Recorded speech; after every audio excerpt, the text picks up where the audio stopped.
Ideal India TV, हर खबर बेफिक्र। Subscribe now. Delhi के शराब घोटाले की शराब के खुमार में डूबे हुए भाजपा के कार्यकर्ता की ऑटो में बैठकर पुलिस से तकरार करने वाले स्वघोषित स्वयंभू कट्टर ईमानदार भारत की राजनीति के सबसे नए नवेले और अजब अलबेले किस्म के नेता की कट्टर ईमानदार छवि के ऊपर आज बिजली गिरी है, क्योंकि दिल्ली में विद्युत वितरण कंपनियों की प्रक्रिया में गंभीर भ्रष्टाचार के तथ्य सामने आए हैं।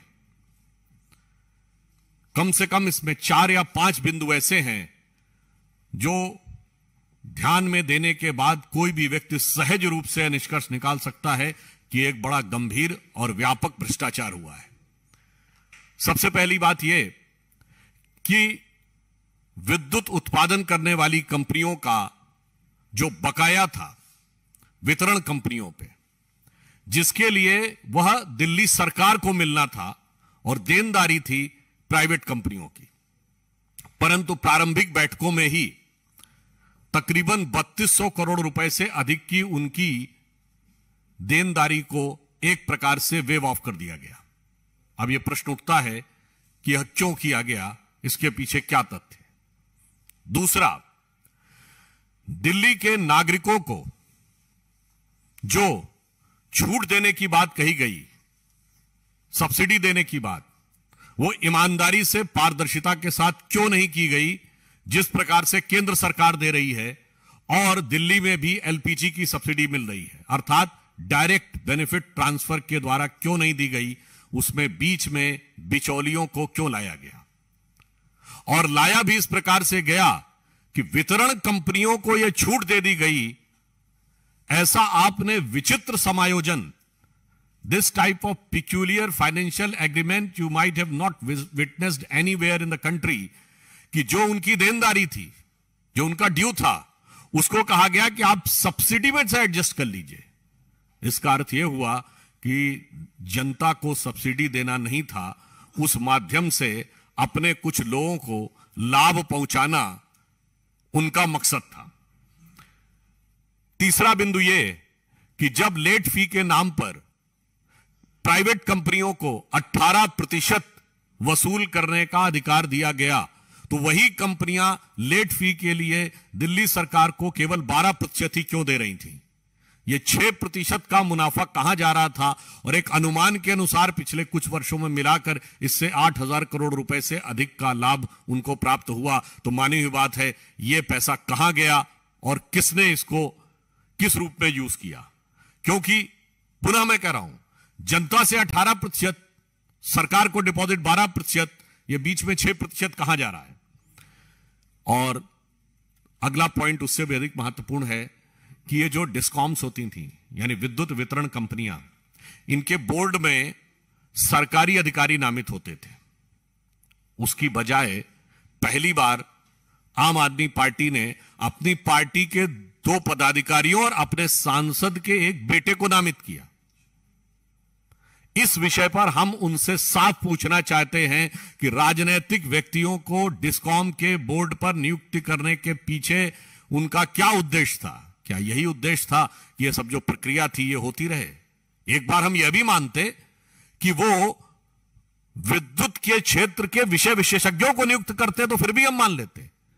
ना अपने अधिकारियों को हटाया, नियुक्त किया, विषय विशेषज्ञों को नहीं नियुक्त किया, अपनी पार्टी के पदाधिकारियों और नेताओं को नियुक्त किया, और उनकी ही उपस्थिति में वेवर भी हो जाता है। उनकी उपस्थिति में यह नीतियां तय हो जाती हैं कि वो लोग अपनी देनदारी इस ढंग से एडजस्ट कर लेंगे। जबकि मजे की बात यह है कि जो तीसरी कंपनी है उसने सारी अपना पेमेंट लगातार किया और उनपे ना कोई देनदारी है ना कोई प्रक्रिया है। ये सारी की सारी देनदारी इन 2 कंपनियों पे से ही क्यों है। और अंतिम बिंदु ये हम याद दिलाना चाहते हैं, ये तो वही केजरीवाल जी थे। वैसे तो हर पुरानी बात वो भुलाते झुटलाते चले जा रहे हैं। मगर उन्होंने ही तो कहा था शीला दीक्षित जी की सरकार के समय कि इसमें बड़ा भारी घोटाला हुआ है, हम आएंगे तो यह रिलायंस पावर जो अनिल अंबानी जी की कंपनी है इसके विरुद्ध कार्रवाई करेंगे, इसको हम करके दूसरी कंपनियों को देंगे। और आज उन्हीं कंपनियों के साथ इतना सुविधाजनक भ्रष्टाचार युक्त एडजस्टमेंट। हम उनसे यह सवाल पूछना चाहते हैं, 3 प्रश्न। नंबर 1, आपने कहा था कि आप इस नीति को बदलेंगे और उन कंपनियों की जगह दूसरी कंपनियों के द्वारा कार्य करेंगे, आपने उस पर क्या निर्णय लिया? नंबर 2, आपने बोर्ड में राजनीतिक लोगों को क्यों नियुक्त किया? नंबर 3, सब्सिडी को वेवर करने का निर्णय किस आधार पर लिया और उससे कंपनियों को कितना लाभ और इसमें कितना किकबैक लिया गया? और अंत में हम यह कहना चाहते हैं, दिल्ली की आम जनता को मिलने वाली सब्सिडी सीधे प्रत्यक्ष पारदर्शी तरीके से प्रत्यक्ष लाभ हस्तांतरण डायरेक्ट बेनिफिट ट्रांसफर के द्वारा क्यों नहीं दी जा रही है? जबकि दिल्ली में ही एलपीजी की सब्सिडी दी जा सकती है, तो बिजली की सब्सिडी क्यों नहीं दी जा सकती है?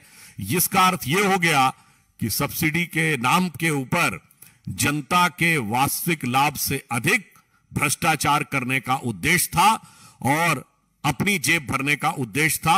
इसलिए जिस विषय की रिकमेंडेशन भी 2018 में की गई है कि डायरेक्ट बेनिफिट ट्रांसफर के द्वारा ही होना चाहिए, वह क्यों नहीं किया गया? इन 4 प्रश्नों का उत्तर दिल्ली सरकार को देना चाहिए, क्योंकि यह उनके भ्रष्टाचार को, जैसे बिजली की रोशनी होती है ना, बिजली की रोशनी से, बिजली की गज से। अब मुझे तो ऐसा लग रहा है जैसे शराब के नशे में आदमी कभी गलत सलत बिजली का स्विच भी छू देता है तो करंट लग जाता है, तो मुझे लगता है शायद उसी प्रक्रिया के तहत इन्होंने भी कुछ किया है। तो नशे में भी थे, करंट भी लगा, और ईमानदारी और निष्ठा तो यह थी कि आप याद करिए, शराब के मामले में अपनी ईमानदारी साबित करने के लिए बापू की समाधि पर गए थे, मगर कल बापू की जयंती पर उन्हें वहां जाना ध्यान नहीं आया। और ऐसे विचित्र पार्टी है जो एलानिया कहती है कि मेरे विधायक टिकाऊ नहीं बिकाऊ हैं और बगैर खरीदार बताती है कि बिकाऊ है, और फिर बापू की समाधि पे जाकर शराब के नाम की अपनी शपथ लेती है और उनकी जन्म जयंती के ऊपर, जो कि ऑफिशियल प्रोटोकॉल है, यह उनकी इच्छा का विषय नहीं है, यह औपचारिक प्रोटोकॉल का विषय है, वो भी नहीं करती है।